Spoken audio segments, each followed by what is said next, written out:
Let's tell the people a little bit about your journey and how you got to where you are today.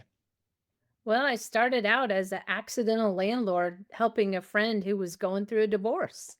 And her home sale fell apart at the last minute because the buyer decided to quit his job.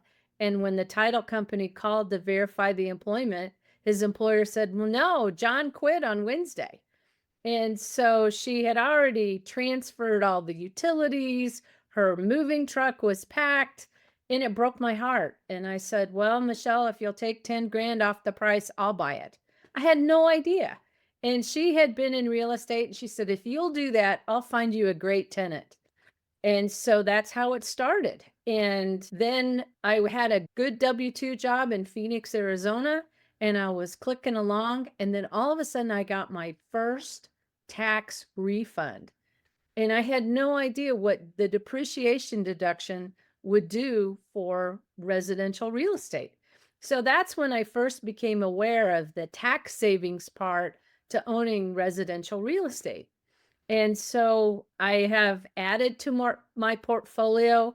I've moved states from Arizona to Colorado, and I painfully thought that, oh, well, I didn't want to be an out of state landlord. I needed to have something here in Colorado. So I sold the house in Phoenix.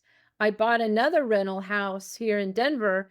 And when I met with my accountant, I got the opportunity to pay about a $15,000 capital gain tax over the appreciation. And I said, wait a minute, I reinvested the money in 60 days. Why am I? Well, it's because I touched the money. It wasn't like the Roth IRA or the IRA, where you can touch the money for a little bit of time. So that's when I learned about the 1031 exchange. So then I started building my residential real estate portfolio here in Colorado. And I came across Fortune Builders and I met you, Greg, at one of the Fortune Builders meetings. And I thought I had just gotten in with another group where I'd invested. It was called the Real Estate Education Group. What a bunch of fraudsters. And so I thought, I'm just going to watch this Greg Cohen for a while. So I watched you for like 4 or 5 years, only to see the price of the houses go higher and higher.